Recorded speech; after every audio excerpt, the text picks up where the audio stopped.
Las empresas no quiebran porque tengan malos años o vendan poco. Las empresas quiebran porque le explotan la cuestión financiera. Las cuestiones financieras tienden a explotar, es lo que no te deja dormir. El señor que tiene un comercio estará preocupado si vende poco, bueno, ¿cómo hago para pagar? Bueno, pero si tiene una deuda que no puede pagar y el banco te empieza a llamar y no sabes cómo salir de ahí, eso sí Te deja inquieto. te daña en serio. Al político le cuesta mucho. A todos los políticos del mundo, pero el político argentino particularmente porque hasta ahora actuó como si no tuviera restricciones, como si no hubiera restricción de plata. Bueno, falta plata, vamos al plan no sé qué cosa y limitamos los pesos. La clave es si en el 2027 lograste erradicar la inflación. Yo creo que vas a estar ya en el 2027 una inflación relativamente baja. Pero eso siempre y cuando no tengas un sacudón cambiario otra vez, ¿no?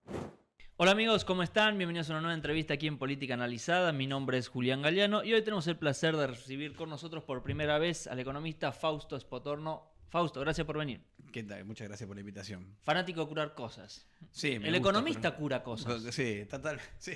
¿O no? En realidad, curamos números. Ok. Porque ese es uno de los grandes temas de la ciencia económica. La economía tiene mucho, como ciencia económica, tiene mucha teoría. Uh-huh.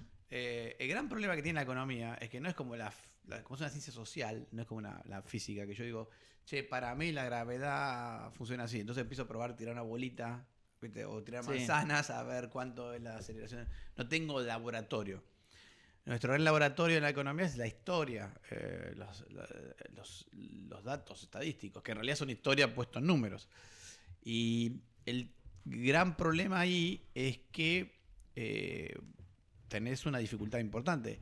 No son precisos, son generalmente surgen de encuestas, de censos, etc. Uh-huh. Entonces, bueno, hay una gran parte de la economía requiere mucha estadística. Por eso la economía y la estadística van muy de la mano.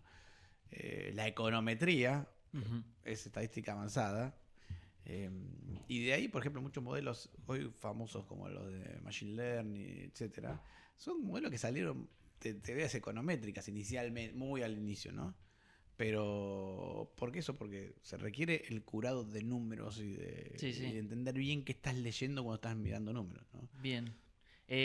Pero sin embargo, si bien obviamente todo es variable, hay máximas en economía que no se tocan, ¿no? Que deberían no tocarse.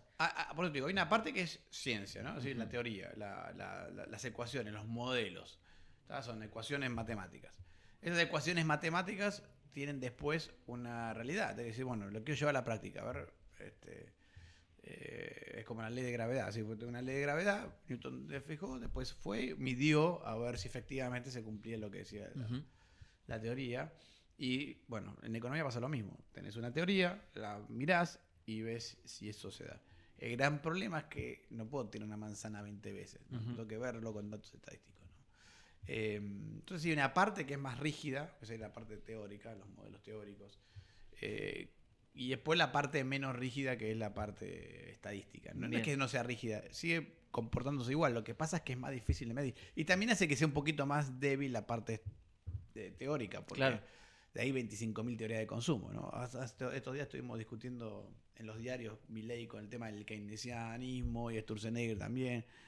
Es una discusión basada en una teoría de consumo que es la de Keynes, que bueno, después se fue evolucionando en otras teorías. Entonces muchas de las cosas, fíjate, muchas de las cosas que se hablan de economía, del gasto público, de lo que el propio presidente critica, que es la expansión del gasto público como una forma de estimular la economía, salen de una teoría de Keynes, que es la teoría del consumo, uh-huh. que por lo menos yo creo que es una teoría que quedó muy desfasada en el tiempo. De hecho, hay teorías posteriores mucho más sensatas que la de Keynes. Por ejemplo, no, la de el consumo, la de Fisher o la de Friedman, o sea, Keynes fue la primera teoría de consumo que ponía el consumo como dependiendo del ingreso, ¿no? Uh-huh.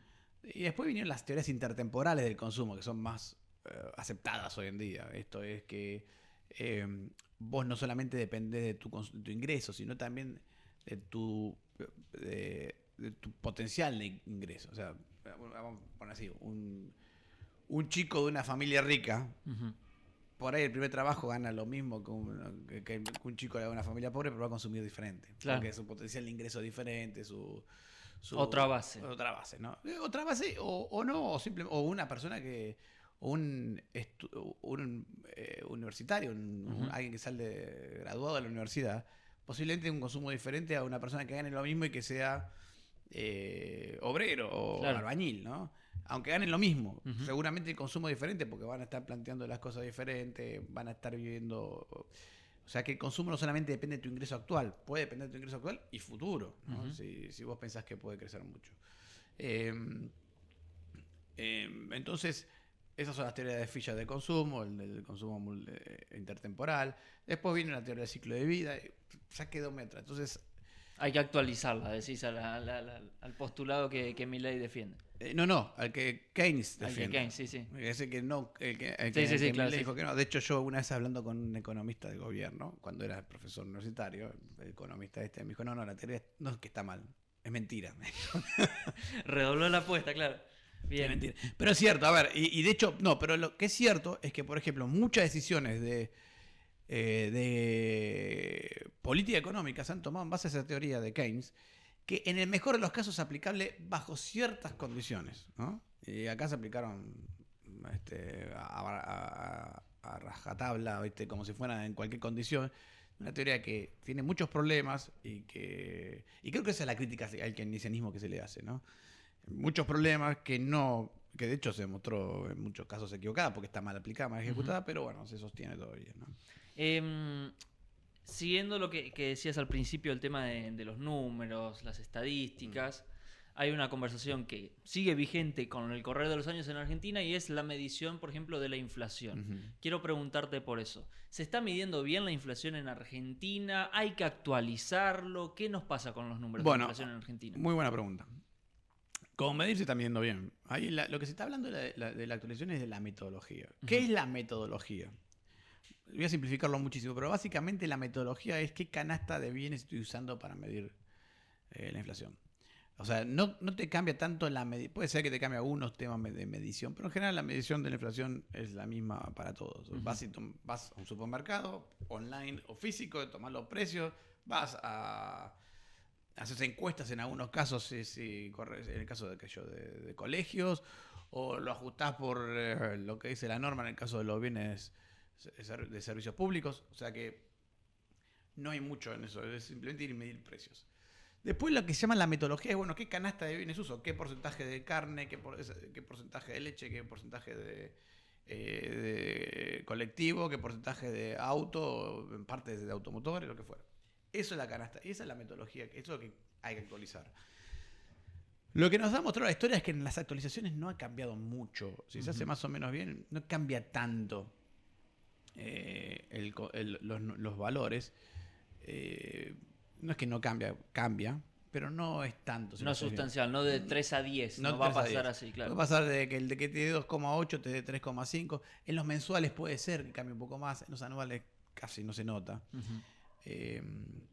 ¿Por qué cambia? ¿Y por qué hay que cambiarlo? Bueno, porque hay consumos que se medían, por ejemplo, en la canasta del 2004, que hoy ya no existen más, o por ejemplo el cable. Claro. El cable lo seguimos teniendo, pero ¿qué tan importante es el cable hoy o qué tan importante es eso contra la fibra óptica de internet? ¿Qué es lo que están consumiendo realmente ahí, ¿no? O sea, hay que sumar cosas para actualizarlo, hay que sacar, porque después está la otra discusión de cuándo actualizarlo. Porque claro, según el gobierno no es el momento, sino que hay que esperar otro periodo para hacerlo. Ahí hay dos discusiones, realmente. Una discusión es cuándo actualizarlo, está bien, académica, casi académica te diría. Y la otra para mí más importante es quién debe decidir eso. ¿Y quién tiene que decidirlo? Para mí el Instituto de Estadísticas. O sea, el responsable de eso es el Instituto de Estadísticas. A Argentina se debe una ley que independiza el Instituto de Estadísticas, ¿no? Es cierto que el Instituto de Estadística argentino, el INDEC, puede tener problemas de organización interna y hay un montón de cosas, pero la verdad es que debería ser más independiente, ¿no? Entonces, el que debería decidir cómo se actualiza, cuándo se actualiza, es el Instituto de Estadística. Y en general esas cosas se reúnen gente que sabe el tema, discuten, hacen simposios, deben ser bastante aburridos para algunos, pero digamos, No deja de ser importante. no deja de ser importante. Se juntarán ahí, haremos algunas, nos invitarán economistas invitados, que darán charla, qué sé yo, sobre cómo, y definitivamente dice, bueno, a partir de acá se va a ajustar la variable. Es cierto que en Argentina es un poquito más difícil. Porque, a ver, hay unas reglas básicas que lo que te dicen es el año base debería ser un año relativamente tranquilo, donde la inflación no exista, donde un año tranqui. ¿Para qué googleo que es tranquilo? No sé Tal cual. Entonces, el problema es que en Argentina eso no pasa. Entonces, ahí es donde empiezan las discusiones. ¿Qué es un año tranqui? Y yo estoy de acuerdo que 2024 no es un año para tomarlo como base, por ejemplo. ¿Por qué? Bueno, porque fue un año que empezó con 25% de inflación mensual y terminó con 3% de inflación mensual, ¿no? Entonces, no sé si es un año para decir, Claro. es el año Sí. que vamos a ver como base. Entonces, ese tipo de discusiones son las que tiene que hacer, pero tiene que hacerse dentro del ámbito estadístico, ¿no? Ok, bien. Caputo dijo, los próximos 18 meses van a ser los mejores que Argentina haya visto en las últimas décadas. ¿Cierto, realidad, intermedio? ¿Qué pensás de eso? No, a ver, no sé, qué sé yo. Yo creo que va a ser mejores que esto que estamos viendo últimamente, ¿no? Creo que va a haber un rebote de la actividad económica importante, que se va a notar, pero no sé si van a ser los mejores. Pero sí creo que va a haber un rebote de la actividad económica. Okay. Vengo diciendo hace rato que lo que estuvimos viendo en los últimos meses no es parámetro. No es parámetro porque tuviste 3 o 4 cosas juntas, apiladas, que son todas malas. Primera cosa que viste es la crisis esta de credibilidad que tuviste el año pasado, después de un periodo de mucho endeudamiento. O sea, recordad que gran parte de la recuperación 2024-2025 fue por el crecimiento del crédito. Claro. Permitió una expansión del consumo muy grande. O sea, que la gente se tomó mucha deuda. Y después tuviste una suba de tasas espeluznante. La tasa activa llegó a 60% real positiva, o sea, 60% por encima de la inflación, y reventó todo el mundo. O sea, generó un problema financiero a un montón de consumidores. Lo cual tiene varios aspectos. Uno que te pone súper pesimista. Yo digo, no hay nada que destruya más que un problema financiero. Psicológicamente, socialmente, siempre destruye mucho un problema financiero. Lo pongo como ejemplo. Las empresas no quiebran porque tengan malos años o vendan poco. Las empresas quiebran porque les explota la cuestión financiera. Claro. Las cuestiones financieras tienden a explotar. Es lo que no te deja dormir. O sea, el señor que tiene un comercio no es que estará preocupado si vende poco, bueno, ¿cómo hago para pagar las cuentas? Pero ahora, si tiene una deuda que no puede pagar y el banco te empieza a llamar y no sabes cómo salir de ahí, eso sí te deja inquieto. Te daña en serio, ¿no? Entonces, tuviste el tema financiero suba de tasas violenta, con mucha deuda atrás, o más, mucha deuda, la verdad es que la Argentina hay poca deuda, pero lo que sí es cierto es que sí había crecido mucho la deuda. A eso vino el aumento de tarifas del principio de año, lo cual redujo más la capacidad de consumo, y me parece que todo ese combinado con lo de Irán y etcétera, que subió el precio del combustible, te generó un escenario negativo en la primera parte del año. Sí me parece que por lo menos la parte de tasa se va a ir diluyendo de a poquito, el tema del crédito se va a ir diluyendo. Por lo menos el último dato que vimos de morosidad no aumentó. Y me imagino que un segundo semestre con mayores ingresos en la economía por el lado del agro y por el lado del petróleo, sí, tienen que empezar a empujar la actividad económica. De alguna forma tiene que ir derramando hacia otras partes, ¿no? Y tampoco vas a tener aumento de tarifas, por lo menos por unos meses. Y me imagino que si la inflación baja, con las paritarias como están cerrando, también vas a ver alguna recuperación del salario real. Recuperación que viene porque en realidad había quedado muy abajo. O sea, el salario siempre viene rezagado con la inflación. Y la aceleración de la inflación en los últimos meses generó que los salarios quedaran muy abajo. Eso me parece que se va a ir recuperando. Ese contexto es un contexto más positivo que el que tenemos hoy. Entonces te diría, no sé si van a ser los mejores 18 meses de la historia, no lo veo, pero sí van a ser mejores que estos. Y lo que sí creo es que pesimismo de este momento no es la realidad tampoco, ¿no? Ni esta es la realidad, ni que van a ser los mejores 18 meses de la historia tampoco. ¿Ves algo más en el medio? Ves algo más en el medio. Ok. La otra vez te escuché decir en una conferencia que ves en este 2026 como un año partido en dos. Sí. Un poco esto que me decís, ¿no? Como en la primera parte, mucho de ajuste, tarifas, actualización, y ya la segunda parte, ingreso de dólares, menos inflación. Ujú. ¿Ves la inflación llegando a cero en algún momento en Este el año gobierno no. de Milei? Este año no. Yo creo que para final del 2027, si las cosas salen bien, puede ser. Puede ser. Vuelvo a repetir, puede ser con mucho énfasis. Ok. Porque el año que viene es electoral. Y Pero eso Milei dijo agosto. no, eso no va a pasar. ¿No? Agosto, por ahí están 2 mensual. Ok. Pero la clave es si en el 2027 lograste erradicar la inflación. Yo creo que vas a estar ya en 2027 una inflación relativamente baja, por abajo del 20% anual. Pero eso siempre y cuando no tengas un sacudón cambiario otra vez, ¿no? Un terror de ese tipo.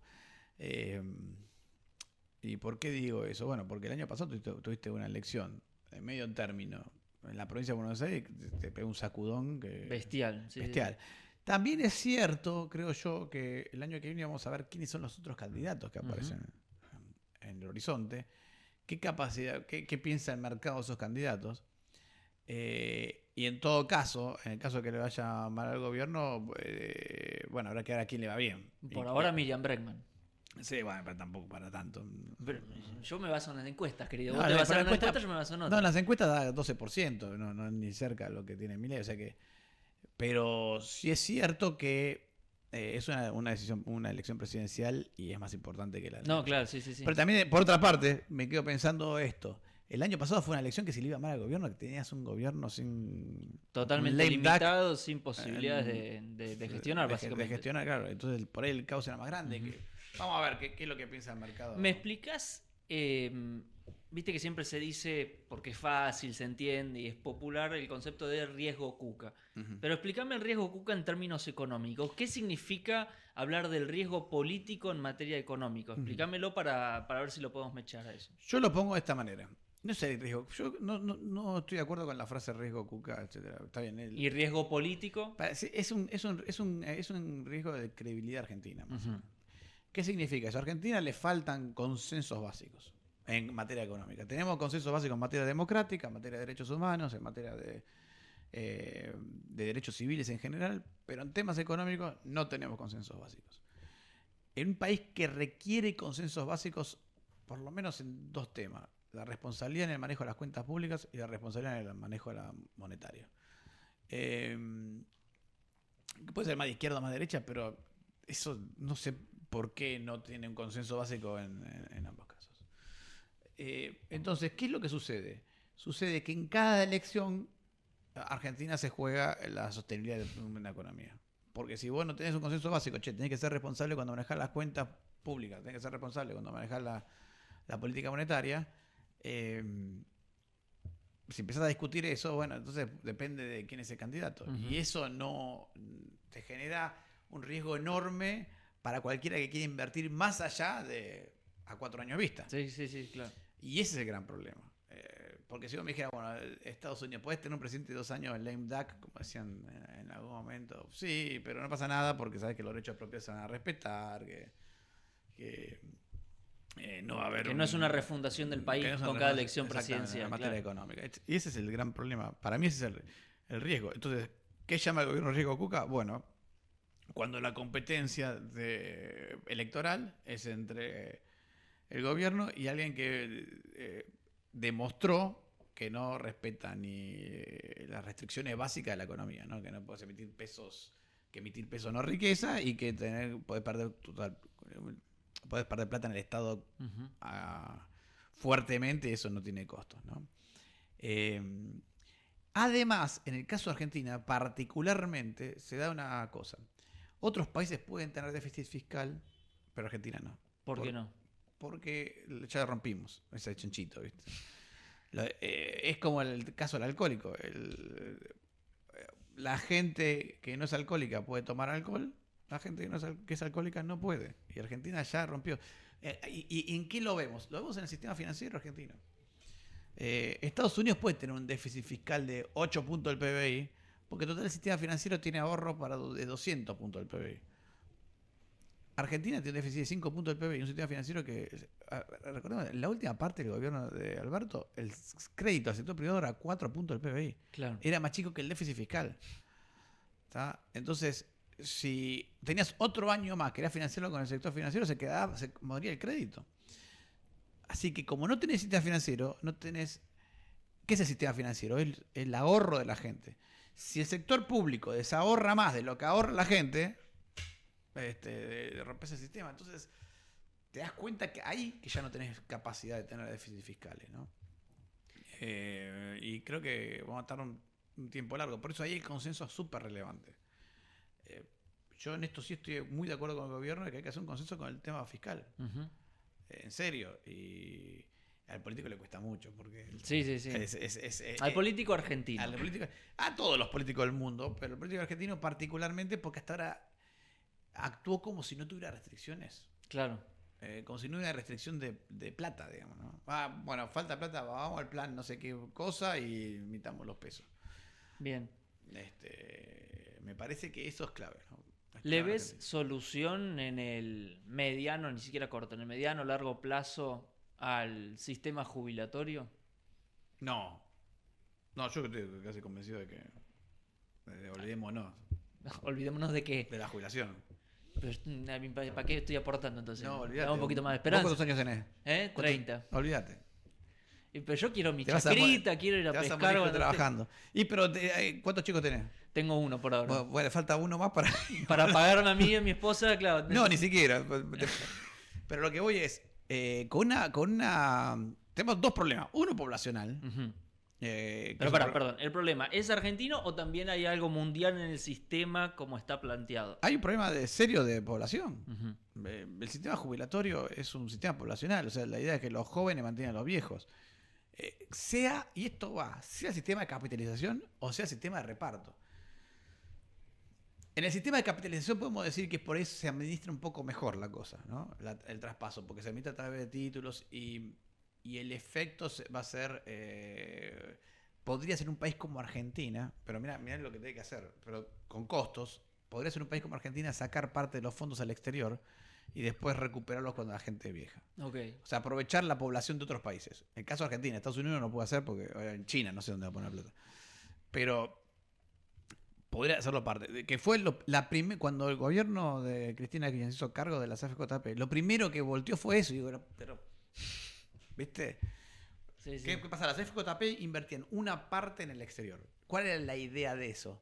Si vos podés invertir un 5 o 10% de los fondos jubilatorios en el exterior, acá decían, no, es malísimo porque está invirtiendo en otros países, beneficiando a otros países. No, pero la idea es que cuando faltara plata, vos podés traer esa plata sin reventar el sistema. ¿Tá? O sea, sin sacar plata del sistema. Pero eso te resuelve un poquito, te lo administra un poco mejor. Esto de poder diversificar riesgos y usar la plata de los ahorristas del exterior. Ahora, en el fondo sigue siendo lo mismo. Hay jóvenes que ahorran para que viejos puedan vivir del ahorro del ahorro, o que hicieron ellos o que hicieron los demás. Te lo pongo en el sistema de capitalización para que se entienda. Si todos los trabajadores ahora están comprando bonos en su cuenta de capitalización para jubilarse, cuando se jubilen van a tener que vender esos bonos para cobrar la jubilación. Uh-huh. Pero si hay menos jóvenes que viejos, va a haber menos jóvenes comprando bonos que viejos vendiéndolos. Uh-huh. ¿Tá? Entonces, ¿qué pasa con los bonos? Si hay menos comprando y más vendiendo, baja el precio de los bonos y por lo tanto bajan las jubilaciones. Entonces, en el sistema de capitalización también falla lo mismo. Si no tenés una población joven que ahorre más de lo que ahorran los viejos, tenés un problema. Ahí está la hipótesis, ¿qué pasa si vamos a tener robots? Y si tenemos robots, y si los robots empiezan a ahorrar, bueno, entonces tendrás que tener muchos robots, no sé cómo. Pero en el fondo, entonces cuando sea viejo, en realidad para eso te va a convenir ser viejo, comprar robots y que trabajen para vos. Sí, y que ellos te hagan absolutamente todo. Y que ellos te hagan absolutamente todo. O sea, en el fondo hay como más que refundar todo el sistema, más que ajustar algunas cuestiones. No, en realidad hay varios problemas. Porque se me cruzan un montón de problemas. El tema demográfico, la inteligencia artificial y la falta de laburo después a futuro. Digamos, hay un montón de cuestiones en las que uno dice, bueno, no sé, que venga Sarah Connor y reiniciemos el sistema de alguna forma más violenta. Yo creo que primero que está claro que estamos ante un desafío súper complejo. Hay cosas de esas ecuaciones en el desafío que no conocemos, como por ejemplo la inteligencia artificial y el tema de robótica, que es el tema post-inteligencia artificial en breve, 5 años vista, ¿no? Como mucho. Como mucho. Entonces, ¿qué van a hacer los robots? Por otra parte... Es buenísimo. ¿Qué van a hacer los robots? Es buenísimo. ¿Qué van a hacer? ¿Qué vamos a fusionar? Charla TED, ¿qué van a hacer los robots? Por otra parte, soy un optimista del ser humano, en ese sentido. Yo creo que en realidad, hasta ahora en la historia económica, todos los avances tecnológicos no destruyeron empleo, sino que generaron más empleo. Lo que pasa es que cada vez más exigente para el ser humano ese empleo. Sí. Un problema que yo veo y que vamos a tener... A mí me gusta mucho la música, y lo que veo es que, por ejemplo, la música que genera la inteligencia artificial en el momento se va a parecer toda. Ya se parece toda y... Sí, hecha por humanos ya. Hecha por humanos, por inteligencia natural, digamos. En los 30 principales y suenan todos iguales. Sí, todo 4x4, todo más o menos igual. ¿Te imaginas cuando tengamos música por inteligencia artificial? ¿Quién va a querer escuchar eso? Bueno, pero ya pasa. Ya el pasa. artista número 1 en Estados Unidos de música country es IA. Sí, está No bueno. existe. Ahora, la pregunta es, ¿eso va a generar realmente interés? ¿O vos vas a terminar queriendo escuchar a un tipo que venga? Por algo, tenés en Argentina viniendo gente que ya tiene sus años y sigue tocando música, los Rolling Stones, y seguís queriendo ir a los Rolling Sí, Stones. ahí difiero un montón porque, No sé, digamos, a nosotros sí nos da melancolía ver a Mick Jagger. Pero, por ejemplo, mi pibe está criado a Disney. Sí, puede ser, Entonces, puede ser. por ejemplo, a él le da igual ver a alguien físico tocar Que una ver guitarra puede ser. o ver a Paw Patrol por un enano con un traje y le da igual si No, es real o pues, si es bueno, real. ¿no? pero Digamos, no, entonces, pero- va más a una cuestión de la cultura de cada generación. Podría ser, no sabemos por dónde va a ir eso, pero la música clásica sigue existiendo, sigue existiendo. Sí, pero más nicho. chiquito. Sí, bueno, nichos. Es que vas a un mundo de nichos. Sí, un mundo de nicho, tal cual. Sí, Vas sí. a un mundo cada vez más nicho. Esto de que... vamos acá, estamos en un streaming. Ujú. Cuando yo era chico, vamos a poner así, había 2 programas de televisión de política. 2. El de Sí. Neustadt y el de Grondona. Eran masivos. Una economía aparecía en un programa de televisión, un economista aparecía en un programa de televisión de eso y asegurado su Su consultora. candidatura a cualquier cosa. O sí. su consultora, su negocio, todo funcionaba. Hoy tenés 25.000 millones de programas de televisión, de programas de stream, se suma el streaming. Ahora la Sí. radio hace streaming y hace radio, streaming, televisión. Todo. Bueno, las audiencias van a ser mucho más chiquitas, Ujú. ¿no? Vas a un mundo de nicho. No creo que haya. Creo que ni la inteligencia artificial se salva de eso. ¿Cuándo? De Claude, ChatGPT. Sí, no, es y todos te están infinito. explicando que en realidad una es mucho mejor que el otro y que vos la usás y básicamente para el 99% de la gente son prácticamente iguales. Y para lo que más se usa es para recetas de cómo hacer el arroz. Sí, tal cual. Entonces, viste, nunca sabes cómo van a evolucionar las cosas. Sí creo que sobre la inteligencia artificial se van a evolucionar un montón de servicios nuevos. Ujú. Esos servicios nuevos van a requerir nuevos trabajos. Lo que pasa es que no lo sé cuáles son. Claro, no, sí. ¿Y por qué digo esto? Porque en el fondo, acá sí me pongo en economista. Te trajimos para eso. El sí. valor es algo que cada uno determina, es subjetivo. Claro.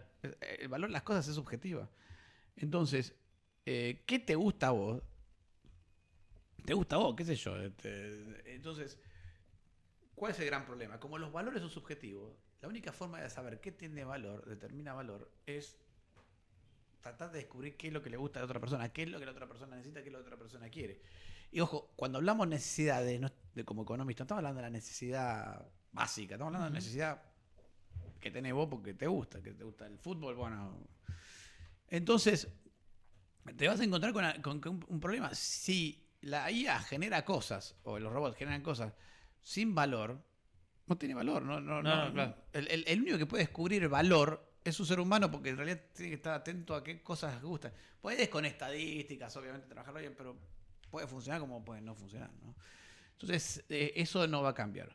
Esa es la parte básica de la economía. Sí te pueden producir bienes. Yo creo que, por ejemplo, la industria manufacturera tiene un problema súper serio. Ujú.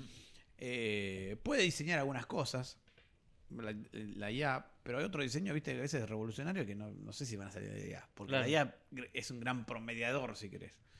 Para que tiene acceso a un montón de otras cosas que uno no conoce, pero sí que creo que va a haber cambios importantes. Creo que los servicios cada vez van a ser más importantes. Ujú. Van a superar la IA. Me imagino un mundo así. Pero sí también me imagino un mundo que va a requerir del ser humano una innovación mucho mayor. Un ¿no? nivel de adaptación constante y cada vez más rápido. Sí. Constante. Y después vamos a ver. Porque de otro punto, viste, como pasa con las tecnologías, decir, che, la IA te hace todo, ¿sí? Bueno, hacelo, pero no tengo tiempo. Bueno, está bien que lo haga. Y obviamente que hay muchas cosas que las podrás hacer con IA, pero por ahí vas a terminar contratando un tipo que sepa cómo manejar la IA Sí, para sí, hacer sí, las claro. cosas, ¿no? Y lo que va a pasar es que los tipos van a ser más caros porque van a poder hacer 1000 cosas con IA. Obvio. Viste, la realidad después termina siendo muy diferente a lo que uno se imagina. Y Bien. además, no nos olvidemos que la gente de sistema para mí son grandes vendedores de humo. ¿Viste? Yo no les creo el 50%, ¿viste? La internet iba a revolucionar el mundo, sí lo revolucionó. Tal cual, sí. Pero no es que desaparecieron los libros, no es que desaparecieron, viste, un montón de cosas. Al final, la realidad termina siendo una cosa mucho más normal. O sea, creo que va a pasar con la IA. Hoy podemos vivir sin IA. Va lo mismo que con la internet. La internet, cuando yo empecé a trabajar, tenía que conectarte por teléfono. Sí. Si fallaba la internet, no pasaba nada, podíamos seguir trabajando. Hoy vas No, a la yo no oficina, puedo vivir. No puedes vivir. Hoy Y no no. puedes vivir. No. Hoy no puedes ni trabajar. Y con la IA va a pasar lo mismo. Hoy puedes estar un día sin trabajar con la IA. Dentro de De lo razonable. de 5 años no vas a Sí, poder sí. ir a la oficina, no anda en la IA y no vas a poder trabajar. Ok. Ahora, ¿eso significa que tu trabajo se acabó? No, probablemente vas a seguir haciendo lo mismo. O sea, hay cosas que van a salir rápido, mucho más rápido que otras cosas. No sé, me decía un amigo mío, decía, por ahí terminamos con la IA, viste, la IA armando mails de venta, mandándole a la gente masivos mail de venta para que otra IA responda a los mails de venta que no quieres, que vos no querés leer, y al final van a ser IA mandándose mail entre ellas. ¿Viste? Todo rechazando. Que un poco ya es factible. Que eso. un poco ya es Un factible. poco ya es factible, sí, sí. Entonces tu IA, no sé cuál va a ser el futuro. Lo que sí me queda claro es lo siguiente. El valor lo descubre el ser humano. Ujú. ¿No? Porque la IA no deja de ser un programa estadístico. Un programa de promedios estadísticos. Bien. Más sofisticado, ¿no? Pero por ahora, todavía la generalista no apareció. No deja de ser lo que pasa es que cuando promedia estadísticamente tiene acceso a cosas que uno no sabe. Vamos a ver a dónde termina todo eso. Bien. Pero sí me queda claro una cosa. Tenemos un problema poblacional muy serio, ¿no? Muy Perfecto. A tener hijos. Fausto, te quiero hacer la... Sí, por lo menos tener Dos por matrimonio para que se Y pague. mira, acá hay un tema. A 1,4, como estamos, 1,5 que tiene hoy por mujer, el índice de fertilidad es 1,5 por mujer en Argentina, y no está reemplazando a la población. Claro.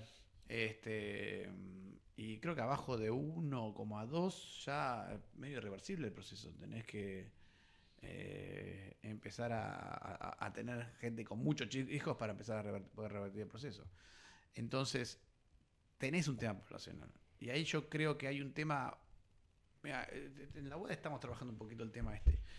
Hay una cuestión de no planeamiento personal, ¿no? Una procrastinación familiar, vamos a poner así. Lo cierto es que a ver, cuando mis padres eran chicos, no había tanto problema. O sea, básicamente lo mejor que podías hacer es recibirte de la facultad. Tenías 23, 24 años, Claro. empezaba tu vida profesional, te casabas. Hoy tu vida profesional no se acaba a los 23, 24 años, en tu estudio. Ujú. Empiezas a trabajar, maestrías. Y creo que con el futuro de la IA que estamos hablando, donde vas a tener que estar renovándote todo el tiempo, innovando todo el tiempo, el tema de la educación no va a acabar. Entonces, si en ese momento no planeas tu familia, vas a tener un problema, porque te voy a decir, el último día de tu vida, no vas a pensar el tiempo que la pasaste con la IA y los robots. ¿no? Bien. Vas a querer ver, lo importante va a ser qué familia tuviste, qué familia ¿Qué construiste en el camino? qué construiste, cuáles son tus relaciones. Entonces, creo que creo que va a haber que te hacer una educación sobre el tema de cómo hacer una familia, qué cosas son importantes, qué tiempos tenés, etcétera, ¿no? Bien. Fausto, para cerrar me gustaría hacerte la última pregunta y es, Milei fue a Estados Unidos hace poco con 12 gobernadores, todos del interior. Kicillof obviamente por cuestiones obvias no fue invitado. Y cuando uno ve esa situación, cuando uno ve las relaciones con los gobernadores del interior, cuando uno ve lo que pasa en el RIGI, daría la impresión que la Argentina, por lo menos de Milei, apunta hacia el interior. Sí. ¿El futuro de la Argentina está en el interior? ¿Cómo lo ves a eso? Parece que sí. Parecería ser que sí.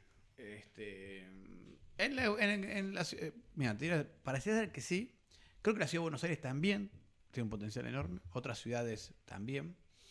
Porque además de toda la expansión del petróleo, gas, minería, agro, ganadería, que son todos sectores que tienen potencial, el turismo también tiene potencial, y los servicios profesionales. Y finanzas también. Entonces, finanzas, servicios profesionales es algo que es muy de ciudades, digamos, es algo que surge de las ciudades. Sí que hay un potencial grande.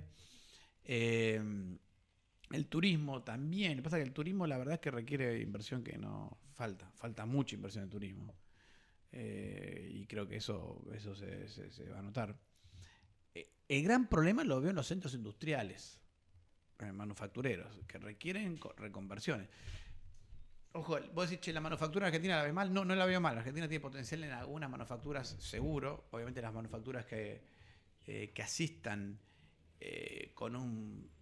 Casi diría que son manufacturas de servicios de postventa a sectores como el agro, la ganadería, etcétera. O sea, si vos producís, por ejemplo, maquinaria agrícola, sí, te des un futuro, dependiendo de la postventa que le des, porque no vas a competir con la maquinaria agrícola china. No, claro. Probablemente. ¿En qué vas a competir? Y vas a competir porque el hecho de que la maquinaria agrícola china tienes un problema y hay que traerla a China, qué sé yo. Bueno, vos vas a estar al lado del productor. Entonces, a veces una empresa prefiere gastar más si sabe que va a tener un servicio postventa importante, sobre todo en bienes durables o en maquinaria, que gastar menos, pero que tarde 90 días en responderle a alguien, ¿no? Entonces hay que entender esas cosas que creo que hay, otra vez, mundo de nichos, hay muchos nichos industriales. Obviamente un potencial que tiene Argentina en la industria de alimentos. Claro. Eso es una obviedad. Tiene por ahí que desarrollar más marcas, no sé. Sí, pero eso ya marcha, digamos. Pero eso podría marchar con mucho más volúmenes, ¿no? Claro. Y una economía argentina normalizada con mucho más crédito, bueno, podría aumentar volúmenes enormemente, aumentar la productividad fuertemente. Me estaban contando que, no voy a decir la marca, pero una misma empresa con fábrica en Argentina y fábrica en España produce 3 veces más por empleado en España que acá.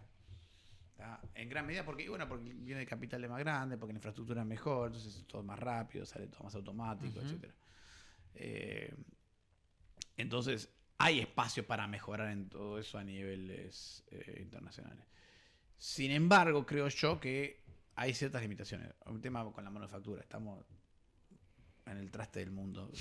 Eso implica transportar cosas. No es tan fácil exportar manufactura para Argentina, pero sí por ahí para los países vecinos. Hay mucho ahí. Entonces, hay un cambio en todo esto, ¿no?